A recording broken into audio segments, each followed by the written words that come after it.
un tanto extraña para quienes se están conectando con nosotros desde aquí de Cipolletti, Río Negro, Argentina, norte de la Patagonia Argentina. Estamos felices de que puedan estar compartiendo este servicio con nosotros. Este aplauso ruidoso de bienvenida.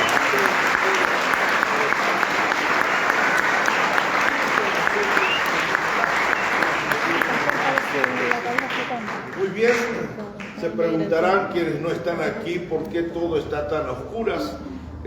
Llegamos a la casa del Señor y bueno, nos encontramos con la noticia de que la compañía proveedora del servicio eléctrico de nuestra ciudad, de nuestra zona, está con algunos trabajos de mantenimiento y aquí estamos sin energía eléctrica, pero no por eso va a faltar palabra del Señor. Si tienen sus Biblias, quiero tomarme unos minutos para compartir unos pensamientos en la Escritura y para eso voy a leer el libro de los Salmos, más precisamente el Salmo número 3. Allí la Escritura dice de la siguiente manera: Oh Jehová, cuánto se han multiplicado mis adversarios, muchos son los que se levantan contra mí, y muchos son los que dicen de mí, no hay para él salvación en Dios. Mas tú, oh Jehová, mas tú, oh Señor, eres escudo alrededor de mí, mi gloria y el que levanta mi cabeza. Con mi voz clamé a Jehová, y él me respondió desde su monte santo. Yo me acosté y dormí y desperté, porque Jehová me sustentaba. No temeré a 10 millares de gente que pusieren sitio contra mí. Quiero poner a su consideración una palabra a la que di por título simplemente solo saber qué hacer. Solo saber qué hacer.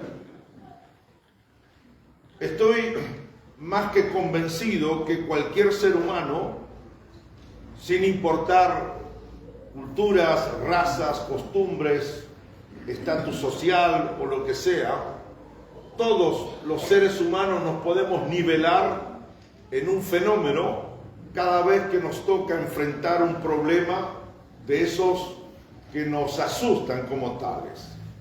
Y esto lo resumo en esta idea.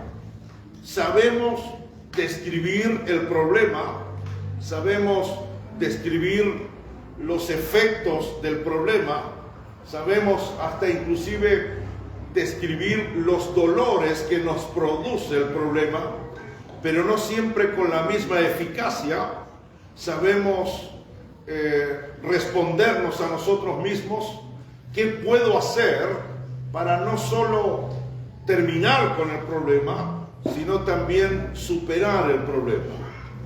Describir no es lo mismo que saber qué hacer. De hecho, no hay un momento en nuestra vida que no tengamos que pasar por esa estación o por esa coordenada. Siempre, de una u otra forma, aunque nos digan que todo nos va a ir bien, siempre nos encontramos que llega ese día, esa hora, en que nos duele algo, en el que sufrimos algo, en que describimos lo que sufrimos, pero no siempre sabemos qué hacer con eso que nos hace sufrir. Todavía me escuchan, ¿verdad? De hecho, si lo miramos en perspectiva, entonces nos damos cuenta de que de pronto es posible encontrar la causa, las razones del porqué del fenómeno de la frustración, de la desesperación, inclusive en una especie de situación cuasi extrema, la depresión, inclusive más todavía, en una cosmovisión terminal, la aparición o la comisión del suicidio. ¿Por qué entonces mucha gente se asusta, se desespera, se deprime y hasta, Dios mío, son capaces de quitarse la vida? Es que si lo miramos concienzudamente, nos damos cuenta de que es la coordenada del peligro. Es que de alguna forma saben lo que les pasa, pero no saben qué hacer con lo que les pasa. Algunos salen a preguntar y a consultar, y otros sencillamente después de haber hecho todas las consultas, llegan a la conclusión que desesperarse, deprimirse o acabar con su problema, pareciera ser es acabar con la vida. Si lo seguimos analizando, nos damos cuenta de que esto es propio de la naturaleza humana. No existirían los medicamentos, no existiría la terapia, no existiría medicina, no existirían abogados, no existirían coaches, si no existiera esta limitación nuestra de no saber qué hacer cuando nos suceden algunas cosas. De hecho, nadie estuvo pensándolo, pero todos el día de ayer y posiblemente hoy ya han hecho la pregunta a un ser querido, su esposo, su esposa, mamá, papá, han hecho la pregunta, entonces, ¿qué hago? Y de hecho, el ¿qué hago? Pudo ponerlos en estas dos dimensiones. No sé qué hacer y dígame cómo tengo que hacerlo. Ahora, el no saber qué hacer en ciertas circunstancias no debe ser ningún contenido, no debe ser ninguna situación que tenga sesgos de ignorancia o de inhabilidad o de debilidad. Si somos humanos, no siempre sabemos qué hacer. Por eso el punto es simplemente saber qué hacer. Ahora, definitivamente, en mi caso, mi esposa es mucho más que mi esposa, la pastora Cristina, porque es mi psicóloga, es mi doctora. No digo curandera porque a veces me hace una que otra poción. Tomate esto, te va a hacer bien. Pero a todos nos pasa. Y yo le vivo preguntando, ma, ¿qué hago? Ma, ¿qué tomo? Entonces, si esto lo traigo a la vida de todos los días, todos los que estamos aquí esta mañana, todos los que están conectados a esta extraña transmisión sin energía eléctrica, nos pasa eso. Yo sé lo que me ocurre, pero en ocasiones no sé qué hacer con lo que me ocurre. Punto 2 de mi introducción es esta. Frecuentemente y ya mucho más seguido, me sucede que voy al texto bíblico por mis devociones personales y así como voy buscando, leyendo, caminando por textos que pueden resultar nuevos porque yo no los había leído en términos de devoción, también es verdad que me gusta una y otra vez intencionalmente volver a textos que ya trabajé, a textos que ya interpreté, a caminos exegéticos o hermenéuticos que ya caminé. Y este es uno de mis situaciones o de mis casos, porque he hecho tanto el Salmo 3 como el 103 son mis dos salmos de cabecera o preferidos. Y el Salmo 3 es uno que trabajo con más continuidad por las características no solo de su prosa, sino también de lo que está ofreciendo el autor allí cuando nos ofrece esto con forma de poema o de canto o de cántico. ¿Bien? Así que hace unos días atrás volví otra vez sobre este salmo y de hecho vengo y confirmo en estas últimas horas que con la pastora hemos recibido noticias de enfermedades de preocupar en algunos de ustedes. Nos llegan reportes de otras personas con la misma línea en cuanto a enfermedades. De hecho, el día de ayer nos tuvimos que preparar para finalizar el día con la noticia del fallecimiento de un ser querido, de alguien muy amado en nuestra iglesia. Así que nos vamos dando cuenta, inclusive sumando la situación política, económica, financiera, social de nuestro país. De nuevo digo, Dios mío, parece ser que la gran cantidad de los que vivimos en esta preciosa tierra nos andamos preguntando, ¿y ahora qué puedo hacer? ¿Qué tengo que hacer? Así las cosas, cuando vuelvo sobre este salmo, me vuelvo otra vez a una afirmación a mí mismo y me doy cuenta que no siempre, aunque la intención es buena, sirve que digamos a alguien necesidad, ore hermano, ore. ¿Cuántos de ustedes han oído de otro hermano esto? Uno tiene la rótula que no le funciona, el ojo le hace así, y uno dice, ¿qué puedo hacer? Ore hermano, ore. De hecho, mirándolo en términos un poco más ampliados, como fenómeno de la vida, me doy cuenta que orar es bueno, pero no siempre es suficiente. Necesito algo más, alguna información más, algo más preciso que yo pueda hacer para poder enfrentar, pasar, caminar el proceso que estoy viviendo. Me gusta la Biblia porque no me saca, no me aliena de la realidad de la vida de todos los días. Como dice nuestra canción popular, a mí me pasa lo mismo que a usted. Así que andan escuchando canciones. Y si esto es verdad, tanto el que escucha la predicación como el que predica, necesitamos saber qué hacer. Así que vuelvo una y otra vez, y esta mañana no es la excepción, sobre la experiencia del famoso Salmo número 3, que si ustedes miran debajo del título, dice Salmo de David, cuando huía de Absalón, su hijo. David escribe este poema y este salmo en un momento, en una coyuntura muy especial, muy única, muy injusta, muy inquietante, y es que su hijo Absalón no lo busca para abrazarlo, no lo busca para besarlo, lo busca para eliminarlo, lo busca para quitarle la vida. De hecho, si revisan la historia paralela, o mejor dicho, la historia de donde surge el poema, les invito a que lean en sus casas 2 de Samuel, capítulos 15 hasta el capítulo 18. Allí aparece un relato estremecedor de lo que comenzó a hacer su hijo Absalón. De hecho, habían dos formas de acceder al trono, no solo en aquella nación, en Israel, sino prácticamente en todas las naciones del mundo en la historia. Una es que el rey en funciones abdique en favor del primero que está en la lista de sucesores a su trono, por salud o por lo que sea. Absalón, si su padre hubiera renunciado, podría haber sido el rey.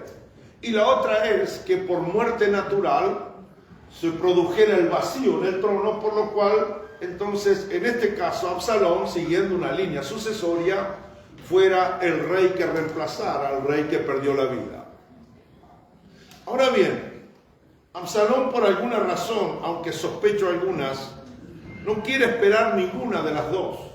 Ni la primera, que el rey abdique, o la segunda, que muera por muerte natural. Entonces, él va a idear un plan de modo que pueda quedarse con el trono del rey, con el pequeño gran detalle que el rey es nada más ni nada menos que su padre. Si revisan 2 de Samuel 15 al 18, hay un relato allí inquietante, porque dice que cuando la gente venía a hacer consultas al rey, él se paraba en la puerta de entrada a donde tenían las audiencias con el rey, y dice la escritura de que él hablaba con los que ingresaban, le preguntaba su nombre, sus datos personales, les decía así: usted es una persona buena, usted es una persona justa.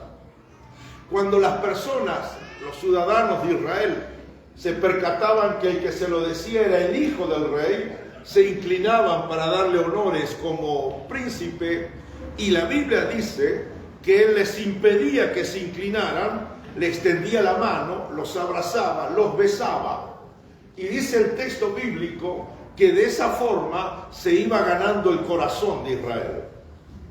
Este muchacho andaba con hasta 50 soldados delante de él, también está en la Biblia, para mostrar quién era.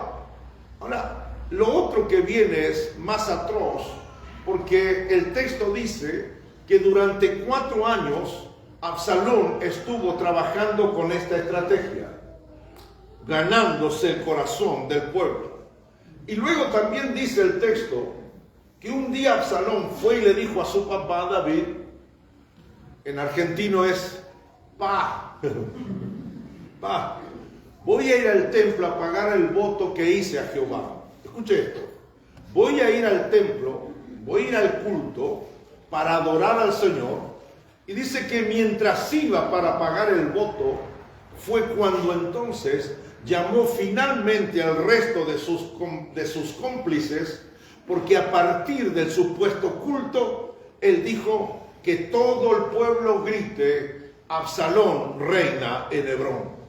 O sea, fíjese la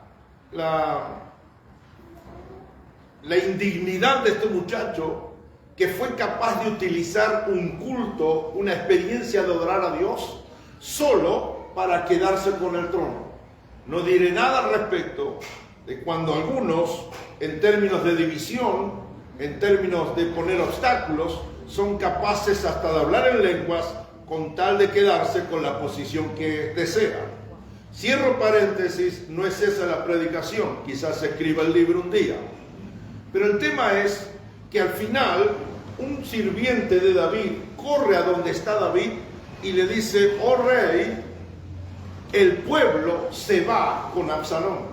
Cuando eso se escucha, David dijo, huyamos de aquí, porque Absalón es posible que caiga sobre nosotros y sobre ustedes. Y hay un relato que dice que David, con los pocos que le quedaron, iba subiendo la cuesta de los Olivos, descalzo, cubierta su cabeza y llorando el lamento. ¿Por qué digo esto? Porque mientras escapaba de un hijo que lo quiere matar, él escribe este poema. Así que David es alguien humano como usted, como yo, como todos.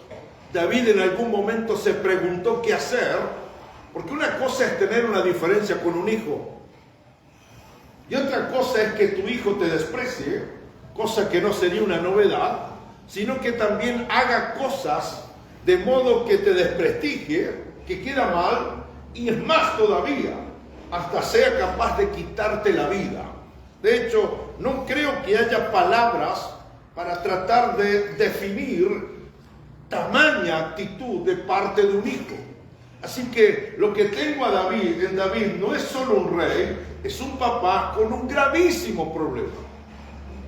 Y me sirve a mí para estos días, y espero les sirva a ustedes en estos días también, porque nos tocan vivir situaciones duras de cualquier corte, de cualquier color, de cualquier índole, y de esas situaciones donde nos preguntamos, ¿y ahora qué hago? Este papá que va escapando, llorando con lo que tiene puesto, tiene un hijo detrás que quiere eliminarlo. A él le pregunto, ¿y qué vas a hacer? David me dijo que él propone 5 cosas que podemos hacer.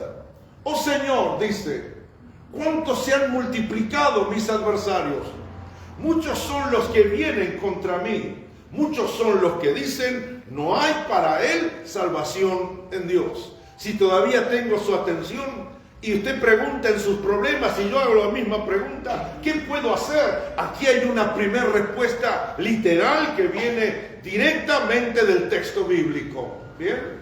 Cuando David dice, son muchos, estoy tremendo con mis revelaciones, si son muchos, no son pocos. Son muchos. O sea, se habla de miles, no, por eso millares, hablan de miles, 10 miles, etc. Entonces, hay algo más. David llegó a la noticia de que no solo vienen contra él o se levantan como adversarios, sino que se levantan literal para eliminarlo a él. Y lo curioso del texto es que en un momento él dice, también, aunque muchos vienen contra mí literal, nada de ¿No has visto algunas peleas callejeras? ¿No has sido protagonista de alguna? ¿No has visto esa pelea que... Nada, pero no hay nada. Entonces, esto es no solo amenaza, sino que literal querían eliminarlo. Por eso escapa. Y cuando escapa, escuche esto, se escapa la información que vienen diciendo lo siguiente. Bien, muchos son los que dicen de mí, no hay para él salvación en Dios. En buen argentino, a este ni Dios lo salva. Si vengo con 10.000 armados hasta los dientes, caballos, carros y demás, contra una sola persona, aunque es el rey pero está escapando, se le ha dispersado su ejército, la lealtad se ha corrompido porque a todos se los ganó este Absalón durante 4 años, lo que está claro es, hay un solo final, y ese final es que el rey va a morir. Inclusive aparece un tal Aitofel y otros más diciendo, dénmelo a mí. De hecho, él es rey, dice segunda de Samuel, él es rey, y como él es rey, cuida a su gente, no va a estar durmiendo con el pueblo, tiene que estar metido en alguna cueva, literalmente estaba en una. Entonces, el texto dice que uno de ellos ofrece, yo sé en qué cueva está, dénmelo a mí, yo me caigo con todo mi ejército y lo eliminamos.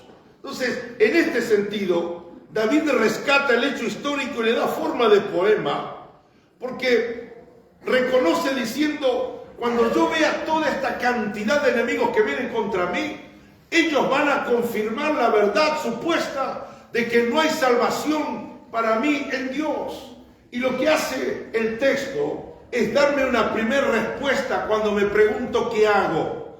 Mi primera respuesta que obtengo del texto bíblico es cuando la noche sea dura, cuando el problema sea grave, cuando la noticia de la enfermedad no sea justa, cuando no tengas buena relación con tu hijo, cuando el matrimonio no se arregla, cuando todo se cae a pedazos, una primera cosa puedes hacer. ¿Y qué es esto? Cuida, por favor, tu fe. Cuida tu fe. Muchos son los que dicen, no hay para él salvación en Dios. Alguien que reciba esta palabra, si te quedas sin casa de alguna forma, buscarás otra. Si te quedas sin trabajo de alguna manera, buscarás otro. Si no tienes dinero hoy, algo haremos para tener el dinero y pagar la semana que viene. ¿Sabes? Por favor, entienda esta diferencia, el peso específico que existe en nuestras creencias. ¿Qué es el problema de muchos? Que cuando la crisis es grande, ¿por qué se deprimen? ¿Por qué están ansiosos? ¿Por qué se desesperan? Porque de alguna forma se dieron el permiso o el lujo de perder su fe. Damas y caballeros, ¿cuándo es el momento que hasta muchos cristianos dejan de ser cristianos? En el momento de la prueba.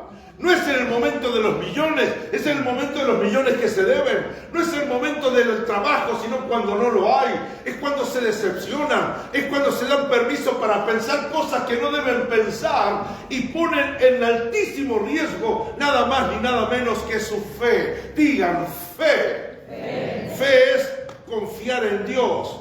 Fe es seguridad interior inconmovible. Fe es un sistema de creencias. Así que fe es mucho que andar, más que andar portando una crucecita o andar tocando una imagen, y lo digo con brutal y sumo respeto.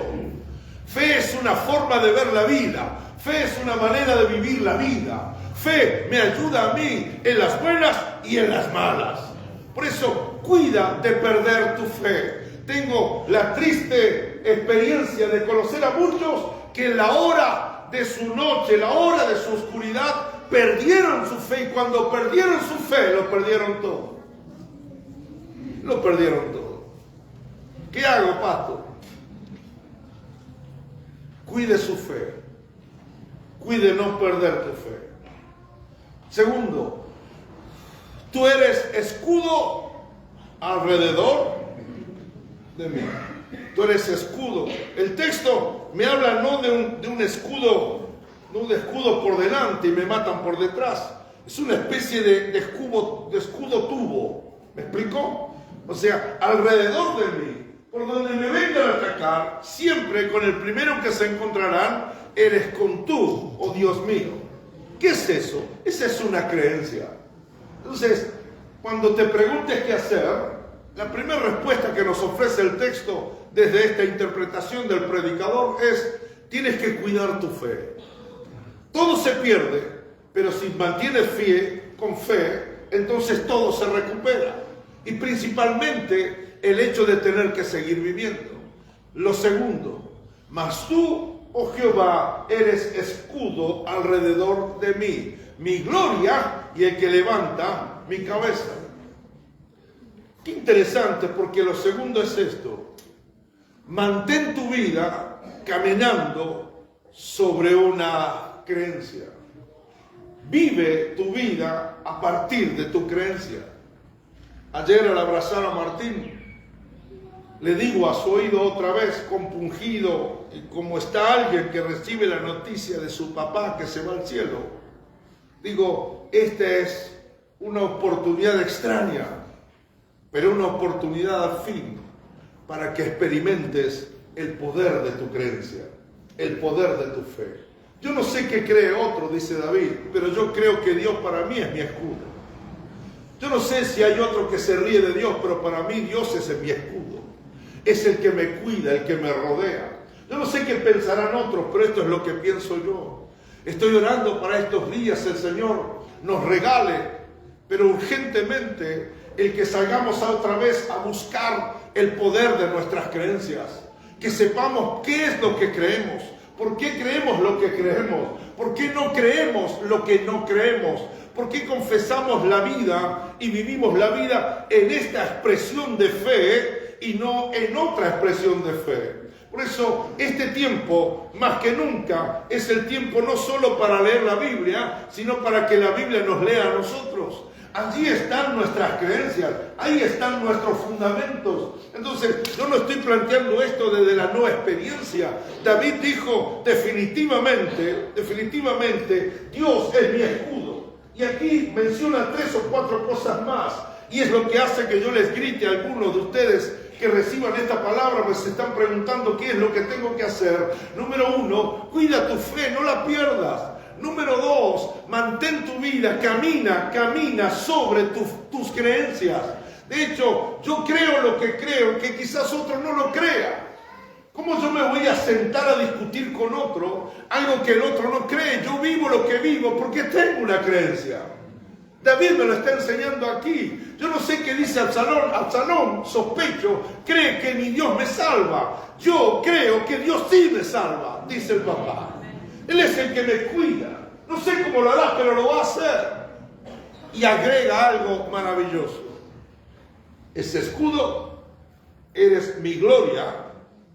Es interesante porque aquí gloria no solo es la doxa griega, que es lo pesado de su presencia, sino que buena parte de las traducciones traducen gloria como alegría. Como alegría. Y no es un detalle menor en este contexto. Y tercero, cierra diciendo, Él es el que me levanta la cabeza. ¿Cuál es el mensaje? Absalón es mi tristeza, pero Dios es mi alegría. Absalón quiere quitarme la alegría, pero Dios en medio de esta amenaza es mi gloria, es el que me saca una sonrisa. De hecho, tengo infinidades de experiencias, recuerdo algunas más que otras, las veces que en mi desesperación de hijo corría a los brazos de mi viejo, de mi papá, y recuerdo que el solo hecho de que él estuviera allí me daba una satisfacción que se traducía en una risa o en una sonrisa. Pudiera estar incendiándose el mundo al lado, pero el abrazo del papá. Pudiera estar las cosas mal en el mundo, pero el abrazo de aquel que tiene una entidad y tiene un lugar de preponderancia en el corazón de uno, hace que uno vuelva a sonreír. Entonces, ¿cuál es el ritus clave de alguien que no es feliz? Y es su rostro, es su forma de expresar la vida. Sin que tengamos discernimiento, ni hablemos lengua, ni dones proféticos, uno puede saber cómo está el otro solamente mirándolo. Vamos, confiesen, pecadores. Me han visto varias veces y han pensado en silencio, algo le pasa al pastor.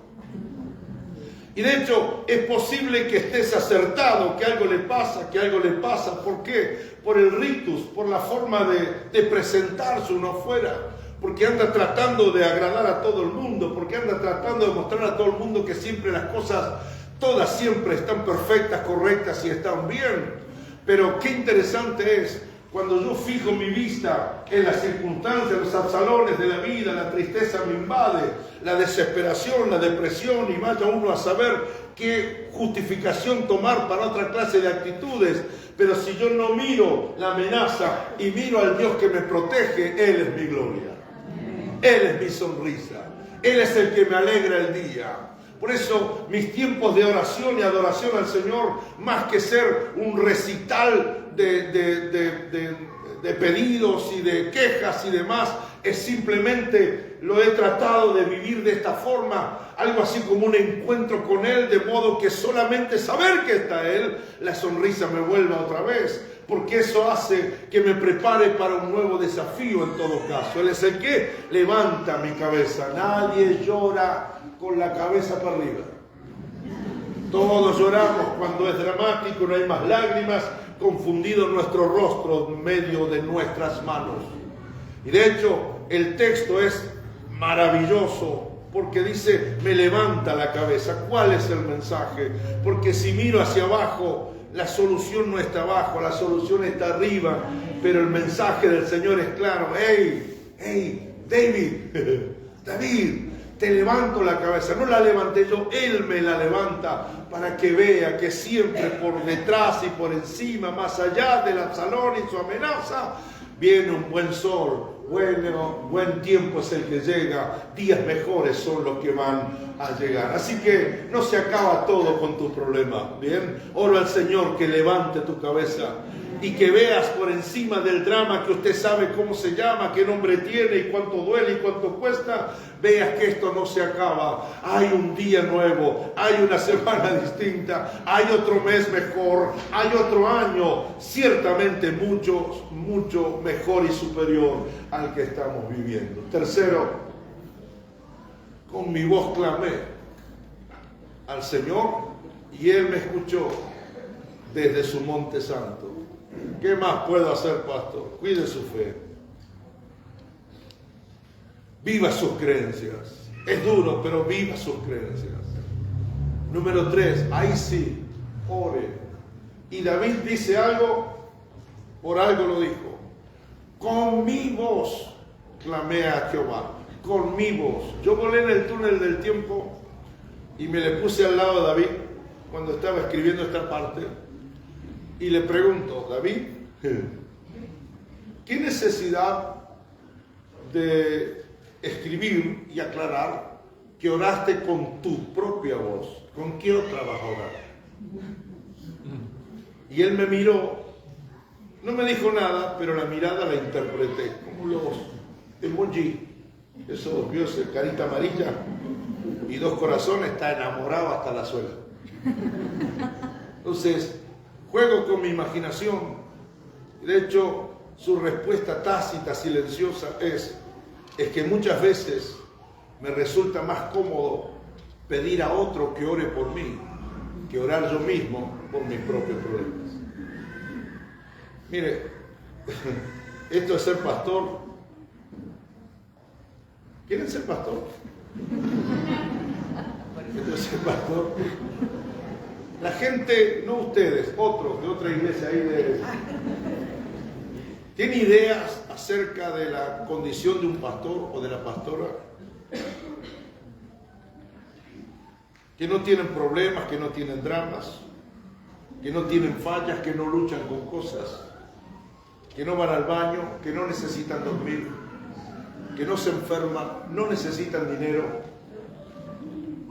que no tienen deudas, que el diablo los ve y sale huyendo, que tiene una familia ejemplar, bien, de hecho, que nadie habla de la familia del pastor, maravilloso, y algunos creen que por ser pastor uno tiene respuesta no para todo, sino para todo.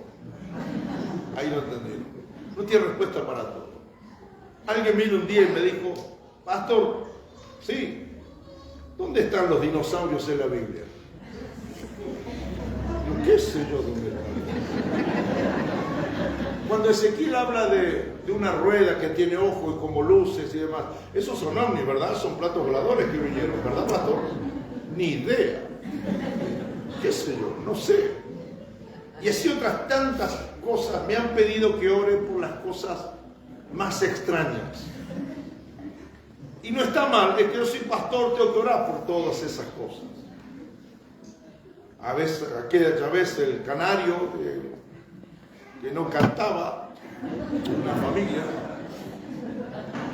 orar para limpiar casas, que no es pasarle el piso a las casas, sino como una especie de brujo profesional, sacando espíritus o alimañas espirituales, orar por la empresa de uno, el proyecto del otro, por la carpeta de aquel, la carpeta amarilla, la roja, la verde, la sin carpeta, orar por hijos rebeldes, orar por esto, por aquello, por otro. Uno vive orando por mil cosas, pero no siempre los que piden oración claman a Dios con su propia voz.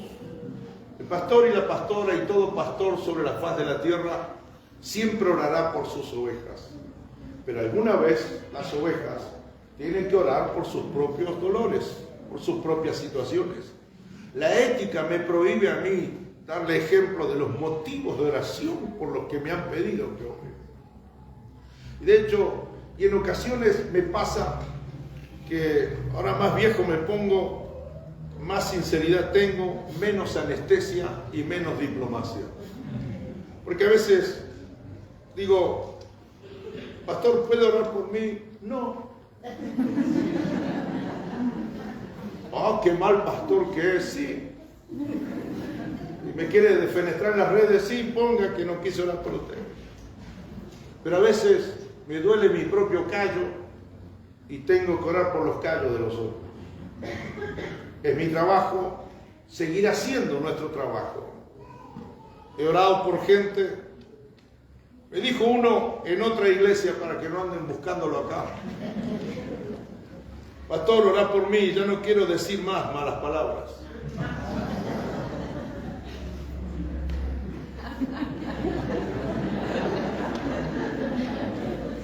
Entonces, usted maldice porque no oró alguien, o si oró alguien, maldices, pero no tenía power la oración del que la hizo. Hay algo que me enseñaron de pequeño y es la mayordomía personal. Yo soy lo que quiero ser, yo hago lo que quiero hacer. Por lo tanto, cosecho lo que no quiero, pero lo cosecho porque hice lo que quería hacer. Seguiremos orando por ustedes, pero vamos a aprender a orar con nuestra propia voz. Así que, si su canario se está muriendo, órelo usted. Quizás le salve la vida, porque encima el pastor que tiene vive viajando. A los que nos están mirando y están conectados, hay una maravilla que da la iglesia, y es la mutualidad de ser parte de una comunidad. Por eso es beneficio ser iglesia, porque qué duro es andar solo, qué bueno es estar juntos. De hecho, levanté la mano y volvió a las 2 minutos. Le conviene que yo me acuerde.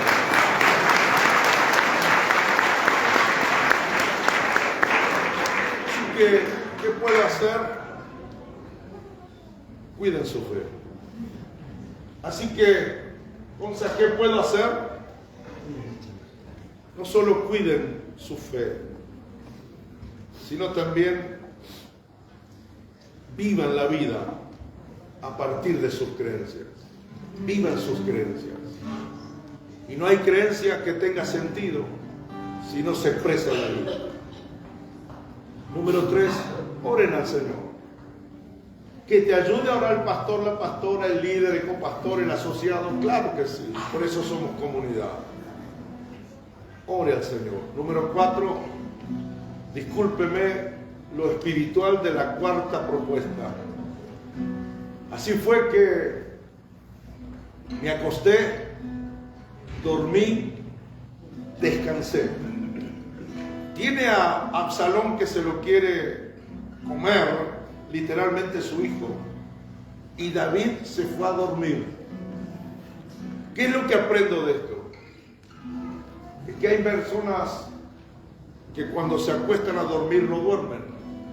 Hay otros que duermen pero no descansan. Y hay otros que duermen y no quisieran despertarse porque no quieren que amanezca un nuevo día.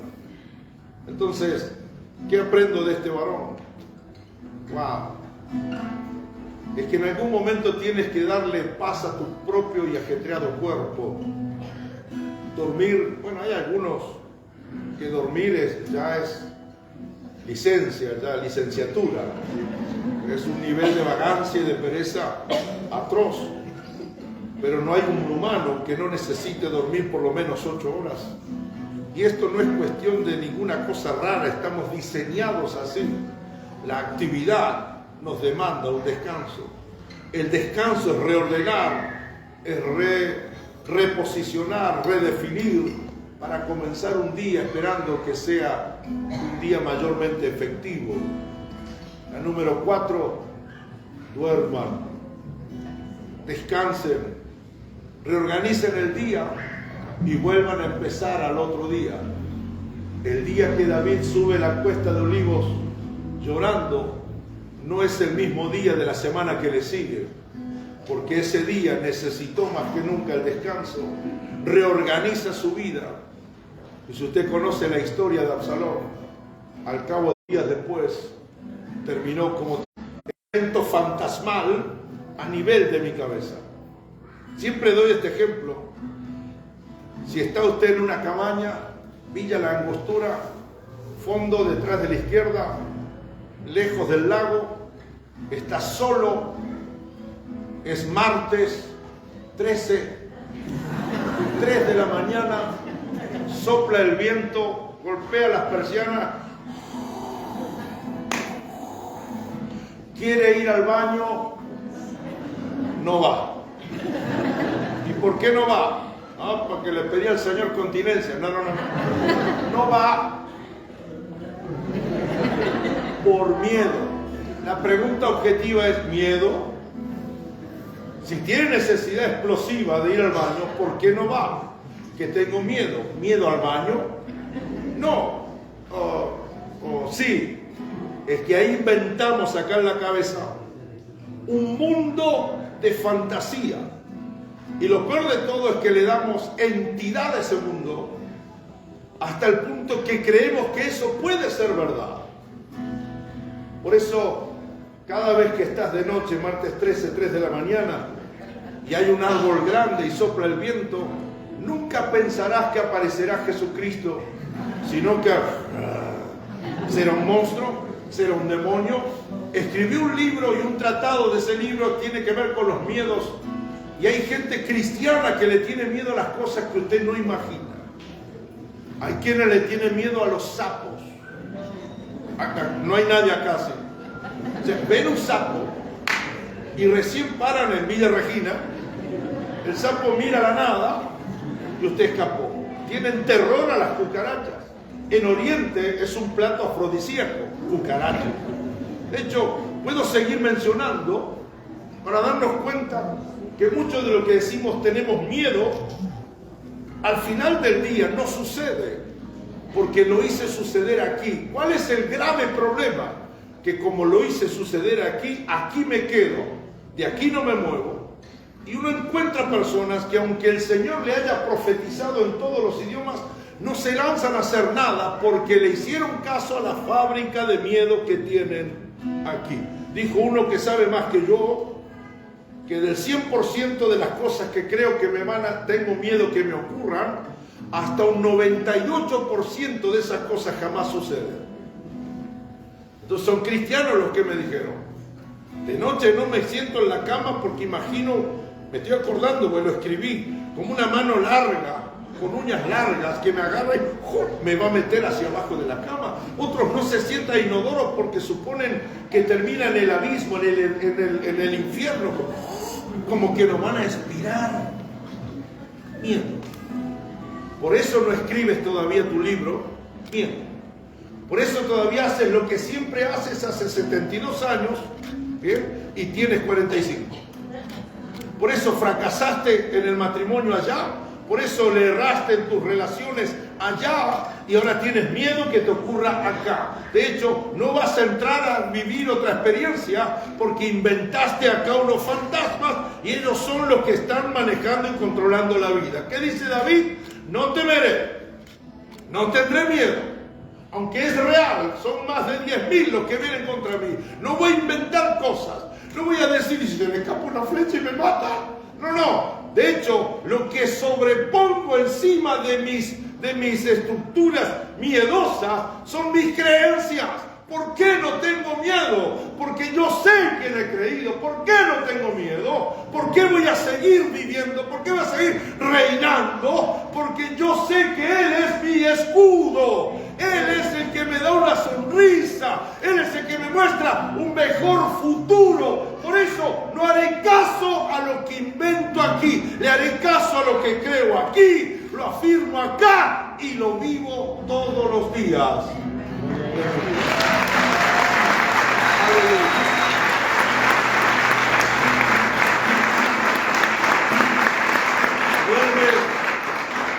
Duerme con la luz prendida.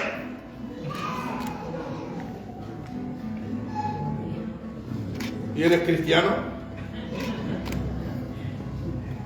Por eso le decía a la pastora, quiero como efecto sándwich colocar esta palabra de todo lo que el Señor nos viene diciendo, que hablemos del efecto Jesús.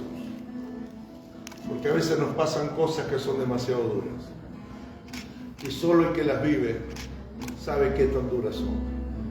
Por eso esta palabra sirva de consolación a alguien, de luz a alguien, de guía, de camino, de solución, de puerta abierta a alguien. Tu problema no es tu final. Para eso, cuida tu fe. Dígame, pastor, que le tiro con la Biblia. Cuida tu fe. Vive el proceso duro a partir del poder de las creencias que tienes. Y las creencias son válidas tanto para los días buenos como para los otros días. Con mayor razón en el peor de los días, porque nos sostienen. 3, ore con su propia boca. Pídele a Dios, grítele, háblele, en silencio, como le funcione, hágalo. Después pide más ayuda y seguiremos orando por ti, porque es nuestra tarea como comunidad. Ore. Luego, vaya a dormir, descanse, reorganice ese día para empezar el otro de una manera más efectiva. No te quedes quieto, ni menos te rindas a la fábrica de tus propios miedos. Ten cuidado con darle entidad a cuestiones fantasmales. La vida es esa, la de ahora, la de aquí y de este momento. Nuestro mañana está seguro en el Señor. Nuestro mañana está seguro en ese Señor en quien nosotros creemos. A menos que esto sea una experiencia religiosa, que no lo es, esta es una experiencia de vida. Simplemente necesito saber qué hacer. Esto me dijo el Señor.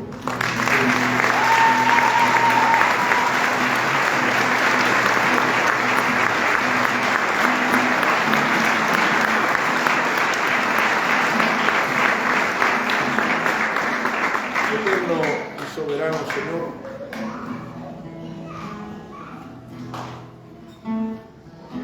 jamás podremos ser exactos al describir el problema que otro tiene, cómo golpea, cómo lo asusta, cómo lo estremece, cómo lo preocupa. Y de la misma forma, difícilmente el mundo sepa cómo me duele a mí mi propio problema. Esa es la maravilla de tu condición de Dios, porque eres tanto Dios para uno como Dios para otro. Por eso Hemos oído de algunos, no han recibido buenas noticias de su salud, de su trabajo, sus familias. Y sin ir más lejos, lo que ha sucedido con el papá, con los seres queridos en la casa. ¿Qué hacer, Señor? Gracias que nos dijiste algo de lo que podemos hacer. Por eso mi oración en esta mañana es en favor de todos los que están pasando por esa jornada dura.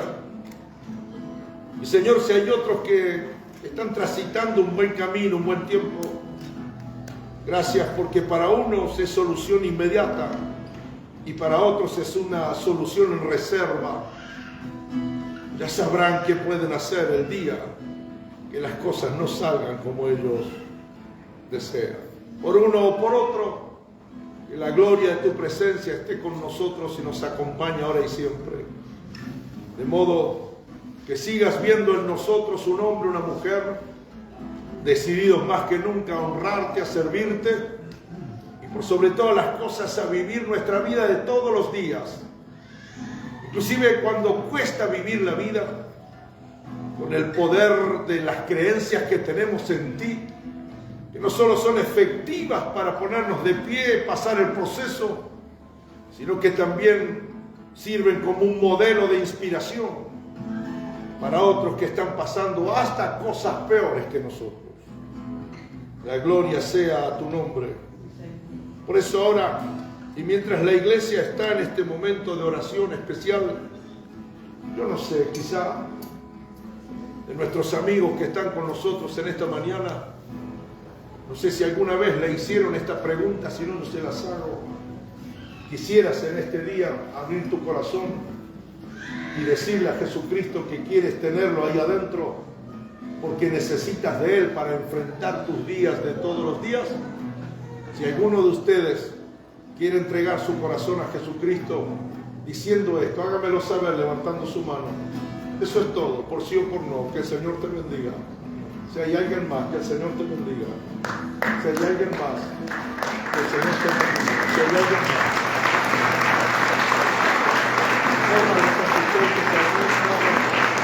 Gracias, Dios bendiga, Dios dé la más calurosa bienvenida a la casa del Señor. Con nosotros, pastora, para cerrar.